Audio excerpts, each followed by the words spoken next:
সাবেক প্রধানমন্ত্রী শেখ হাসিনা সহ ২৪ জনের বিরুদ্ধে ২০১৩ সালে হেফাজতে ইসলামের সমাবেশ ঘিরে গণহত্যার তদন্ত চেয়ে আন্তর্জাতিক অপরাধ ট্রাইব্যুনালে আবেদন করা হয়েছে। হেফাজতের যুগ্ম মহাসচিব হারুন ইজহার চৌধুরী এই আবেদন করেন। এদিকে গণহত্যা ও মানবতা বিরোধী অপরাধের আরেক মামলায় শেখ হাসিনা সহ ২৭ জনের বিরুদ্ধে মানবতা বিরোধী অপরাধের তদন্ত শুরু করেছে তদন্ত সংস্থা। ট্রাইব্যুনাল পুনর্গঠন হলে শেখ হাসিনা সহ আসামিদের বিরুদ্ধে গ্রেফতারি পরোয়ানা চাওয়া হবে বলে জানিয়েছেন তদন্ত কর্মকর্তা। রিপোর্ট হুমান চিস্তের।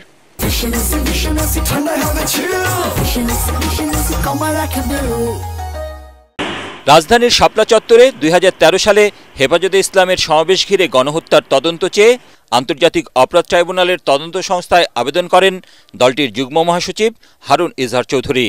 আবেদনে বলা হয়, শহরব্যাপী ব্ল্যাকআউট করে হেফাজতে ইসলামের আন্দোলনকারী নেতাকর্মীদের নির্বিচারে গুলিবর্ষণের মাধ্যমে হত্যা করার পর লাশ গুম করে গণহত্যা ও মানবতাবিরোধী অপরাধ করা হয়।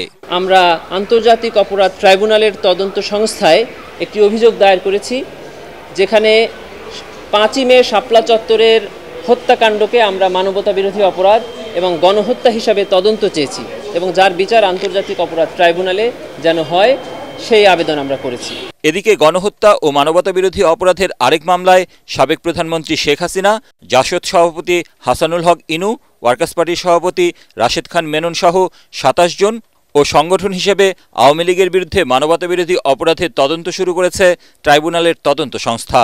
সোমবার বৈষম্য বিরোধী ছাত্র আন্দোলনে নিহত শিক্ষার্থী আলভির বাবা তদন্ত সংস্থায় এ অভিযোগ দায়ের করেন। সংগঠন হিসেবে আওয়ামী লীগ, ছাত্রলীগ, যুবলীগ এবং পুলিশের ৫০০ সদস্যকেও এতে অভিযুক্ত করা হয়েছে। তদন্তকারী কর্মকর্তা ইতিমধ্যে তদন্ত কার্যক্রম শুরু করেছেন। তদন্ত কার্যক্রমের অগ্রগতি হয়েছে।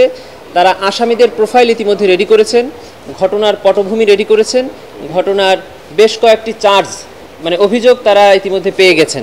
যেহেতু এগুলো একটা সিস্টেম ক্রাইম এবং এটা ওয়াইডলি এবং সিস্টেমেটিক্যালি সারা দেশব্যাপী ছড়িয়ে যায়, এই ধরনের অপরাধের শাস্তি সারা পৃথিবীব্যাপী মৃত্যুদণ্ডই প্রদান করা হয়। এবং এখন পর্যন্ত ট্রাইব্যুনালের যে ৫৬টি রায় হয়েছে, একটি দুটি রায় ছাড়া সকল রায়ে মৃত্যুদণ্ড প্রদান করা হয়েছে। এদিকে বিচারক ও প্রসিকিউটর সংকটে অচল আন্তর্জাতিক অপরাধ ট্রাইব্যুনাল।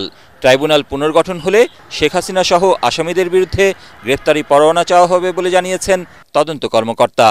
ইনভেস্টিগেশন অফিসার জানিয়েছেন যে ট্রাইব্যুনাল পুনর্গঠন হওয়ার সাথে সাথেই এই মামলার আসামিদের বিরুদ্ধে তিনি গ্রেফতারি পরোয়ানার জন্য দরখাস্ত করবেন ট্রাইব্যুনাল। মানবতাবিরোধী অপরাধের এসব মামলার তদন্ত ও বিচার একসাথেই করা সম্ভব বলে জানান আইনজীবীরা।